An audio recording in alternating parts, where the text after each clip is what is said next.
Fat తగ్గట్లేదు. First of all ఫ్యాట్కి ఇంకా మళ్ళీ వెయిట్కి చాలా డిఫరెన్స్ ఉంది. ఫ్యాట్ అంటే మీ బాడీలో స్టోర్ అయిన కొవ్వు, వెయిట్ అంటే మీ ఓవరాల్ బాడీ వెయిట్. దాంట్లో బోన్స్ ఉంటాయి, మజిల్స్ ఉంటాయి, మీ హార్ట్, మీ లివర్, మీ కిడ్నీ, మొత్తం అన్నీ, మీ బ్రెయిన్, మీ స్కాల్బిల్, మొత్తం ఇదంతా కలిపి మీ బాడీ వెయిట్. ఓకే, ఫ్యాట్ అంటే ఏంటంటే మీరు ఎక్కువ తింటే వస్తుంది చూసినావు, ఎక్కువ తింటే సైడ్కి పక్క పొంటి పేరుకుపోతాయి, దాన్ని ఫ్యాట్ అంటారు. సో చాలామంది మిస్టేక్ అవుతారు. ఫ్యాట్ లాస్ అంటే వెయిట్ లాస్ అంటే వాళ్ళకి డిఫరెన్స్ అర్థం కాదు, కొంతమందికి అర్థం కాదు. సో ఈరోజు నేను ఆ డిఫరెన్స్ చెప్పడానికి అయితే రాలేదు. నేను దేనికోసం వచ్చినంటే ఫ్యాట్ ఇట్లా తగ్గించుకోవాలి, వెయిట్ కాదు, ఫ్యాట్ ఇట్లా తగ్గించుకోవాలని చెప్పడానికి నేను వచ్చిన. ఫస్ట్ ఆఫ్ ఆల్ ఫ్యాట్ తగ్గించుకోవాలంటే ఏం చేయాలంటే మీరు ఒక క్యాలరీ డెఫిసిట్లాగా రావాలి, guarantee. First of all teenagers ఎవరైనా ఉంటే ఈ వీడియోని స్కిప్ చేయండి.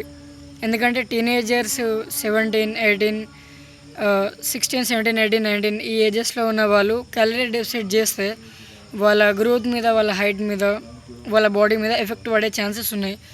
సో వాళ్ళకైతే నేను బిల్కుల్ రికమెండ్ చేయను ఈ వీడియోని. వాళ్ళు వీడియో స్కిప్ చేసేయండి.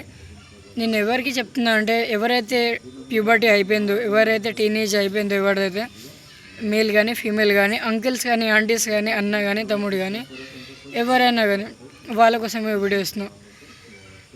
ఫ్యాట్ తగ్గించుకోవాలంటే మీరు ఒక క్యాలరీ డెఫిసిట్లాగా రావాలి. క్యాలరీ డెఫిసిట్ ఏంటంటే చాలామంది కామన్గా చెప్పేదే, తమ్ముడు కొంచెం తక్కువ తిను అని చాలామంది చెప్తారు. బ్రో కొంచెం తక్కువ తిన్న బ్రో, ఆటోమేటిక్ తక్కువ అయిపోతూ ఉంటారు. అది నిజమే, కానీ ఎట్లా నిజం అంటే మీరు తక్కువ తినాలంటే మెజర్ చేసుకోవాలి. ముందు మీరు ఓవర్ ఈటింగ్ చేస్తున్నారా లేకపోతే మీరు నార్మల్గానే తింటున్నారా అనేది మీరు మెజర్ చేసుకోవాలి. మీరు క్యాలరీస్ అని ఒకటి ఉంటాయి, ఒక కాన్సెప్ట్ ఉంటుంది క్యాలరీస్ అని. మీ బాడీలోకి ఎన్ని క్యాలరీస్ వస్తున్నాయి, మీ బాడీలోకి ఎన్ని క్యాలరీస్ బయటకు అవుతుంది అనేది ఒక కాన్సెప్ట్ ఉంటుంది. సో ఆ క్యాలరీస్ కాన్సెప్ట్ని మీకు కొంచెం సింపుల్గా అర్థం చేస్తాం. క్యాలరీస్ అంటే ఒక నోట్ అనుకో. Okay, calorie is currency. Okay, 1 calorie is equal to 1 rupee. మీకు ఒక రోజుకి 2500 క్యాలరీస్ కావాలి, 2500 రూపీస్ కావాలి. మీరేమో 3000 రూపీస్ తిన్నారు, అంటే 3000 క్యాలరీస్ తిన్నారు మీరు. కాబట్టి మీ బాడీకి ఏమో 2500 క్యాలరీస్ కావాలి. మరి మిగతా 500 ఎక్స్ట్రా తిన్నారు. మిగతా 500 క్యాలరీస్ ఎక్కడికి వెళ్తాయి? మిగతా 500 క్యాలరీస్ స్టోర్ అవుతాయి. దేనిలాగా స్టోర్ అవుతాయి? ఫ్యాట్ లాగా మీ మజిల్స్లో కాదు, సారీ మీ బాడీలో స్టోర్ అవుతాయి ఆ ఎక్స్ట్రా 500 క్యాలరీస్. దానివల్ల స్టోర్ అయ్యి అవి ఫ్యాట్ పెరుగుతుంది. సో మీకేమో అర్థమవుతుంది కదా నేనేం చెప్పాలనుకుంటున్నాను. సో అది మీరు క్యాలిక్యులేట్ చేసుకోవాలి, మీ బాడీకి ఎన్ని క్యాలరీస్ అవసరం, మీరు రోజు ఎన్ని క్యాలరీస్ తింటున్నారు మీరు క్యాలిక్యులేట్ చేసుకోవాలి. అప్పుడు మీ క్యాలరీ డెఫిసిట్ అనేది చాలా ఈజీగా మారుతుంది. అండ్ నెక్స్ట్ ఆఫ్ ఆల్ ఏంటంటే కార్డియో. చాలామందికి తెలిసిన విషయమే, రన్నింగ్ చేయాలి, వాకింగ్ చేయాలి, స్కిప్పింగ్ చేయాలి.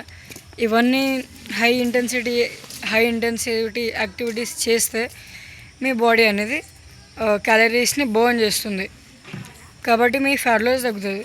బట్ హియర్ ఇప్పుడు చెప్పొచ్చేది ఏంటంటే మీరు తింటారు, మీరు రన్నింగ్ చేస్తారు, మీరు వాకింగ్ చేస్తారు, మీరు స్కిప్పింగ్ చేస్తారు, మీరు స్విమ్మింగ్ చేస్తారు, మీరు గాల్లోకి వెళ్ళి దుంకుతారు, సో అండ్ ఆన్.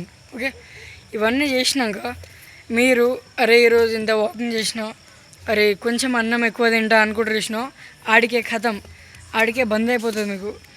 మీరు ఎంతనైతే క్యాలరీస్ రన్నింగ్ చేసిండ్రో, మీరు ఎంతనైతే క్యాలరీస్ బర్న్ చేసిండ్రో అవన్నీ మీరు ఇక్కడ ఎక్స్ట్రా తిన్నారు కాబట్టి ఆ క్యాలరీస్ బ్యాలెన్స్ అయిపోయినాయి.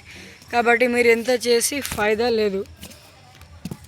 మీరు ఏం చేయాలంటే రన్నింగ్ అవి చేయాలి, కానీ అవి చేసినా కదా అని ఎక్కువ తినకూడదు. మీరు ఎన్ని క్యాలరీస్ మీ బాడీకి అవసరం ఉన్నాయో అన్నీ తినాలి. మళ్ళీ ఎక్స్ట్రా మీరు ఏం చేయాలంటే మీరు ఇవి కార్డియో చేయాలి, రన్నింగ్, స్కిప్పింగ్, సైక్లింగ్ ఇవన్నీ చేయాలి. అప్పుడు మీకు ఫ్యాట్ లాస్ అవుతుంది లైట్గా. అండ్ నెక్స్ట్ ఇంపార్టెంట్ వచ్చేసి వెయిట్ ట్రైనింగ్ని చాలామంది స్కిప్ చేస్తారు. ఎందుకంటే వెయిట్ ట్రైనింగ్ వల్ల ఏమవుతుంది, నాకు మజిల్ అవసరం లేదు, నేను మజిల్ బిల్డ్ చేయాలనుకోవట్లేదు, నేను జస్ట్ ఫ్యాట్ తగ్గించుకోవాలనుకుంటున్నాను చాలామంది అనుకుంటారు. కానీ ఫ్యాట్ తగ్గించుకోవడం అంటే అదొక డిఫరెంట్ కాన్సెప్ట్. మీరు మజిల్ బిల్డ్ చేసుకుంటున్నారు, మీరు మజిల్ బిల్డ్ చేస్తే మీ బాడీ క్యాలరీస్ ఎక్కువ బర్న్ చేస్తుంది. మీరు ఇప్పుడు సపోజ్ రెస్టింగ్ పొజిషన్లో ఉన్నారు, మీరు ఏం చేయట్లేదు, అయినా కానీ మీ బాడీ క్యాలరీస్ని బర్న్ చేస్తుంది. ఎందుకంటే స్ట్రెంత్ ట్రైనింగ్ అంటే మజిల్స్తో చిలగాటం, అంటే మజిల్స్ చాలా అంటే మజిల్స్ తోటే కదా చేసానంటే మజిల్స్ ఇవన్నీ బాడీ పెరగడానికి చేస్తాం కదా స్ట్రెంత్ ట్రైనింగ్. దానివల్ల మీకు క్యాలరీస్ బర్న్ అవుతాయి. సో ఆటోమేటిక్గా మీ స్ట్రెంత్ ఇంక్రీజ్ అవుతుంది, మీ బాడీ మాస్ ఇంక్రీజ్ అవుతుంది, మీ మజిల్ ఇంక్రీజ్ అవుతుంది, and at the same time మీ ఫ్యాట్ లాస్ అనేది జరిగిపోతుంది. సో నేను ఇప్పుడు తిని బయటకు వాకింగ్ చేయడానికి వచ్చిన, జస్ట్ మీకు ఒక చిన్న టాపిక్ గురించి వివరిద్దాం అనుకుని వచ్చిన అంతే. సో మామ దట్స్ ఆల్. ఇక ఫ్యాట్ లాస్కి ఒక వీడియో చేసిన నేను ఆల్రెడీ, దాని గురించి నా యూట్యూబ్ ఛానల్లో ఉంటుంది, నా యూట్యూబ్ ఛానల్లో చెక్ చేయండి ఒకసారి. ఒక షార్ట్ తీసిన దాని గురించి, మీరు ఆ షార్ట్ ఏంటంటే మీకు కంప్లీట్గా అర్థమైపోతుంది. నేను ఇట్లా బనియన్ మీద ఇట్లా చింపురు జుట్టుతోటి తినేసి ఇట్లా చేపలే మంచిగా ఇట్లా వర్టికల్గా పట్టుకొని ఎడిటింగ్ ప్రాపర్ ఎడిటింగ్ అది ఉంటుంది. సో మీరు వెళ్ళి అది చూస్తే అర్థమైపోతుంది. అంతే మామ. మరి అందరికీ see you all, love you all, bye అందరికీ.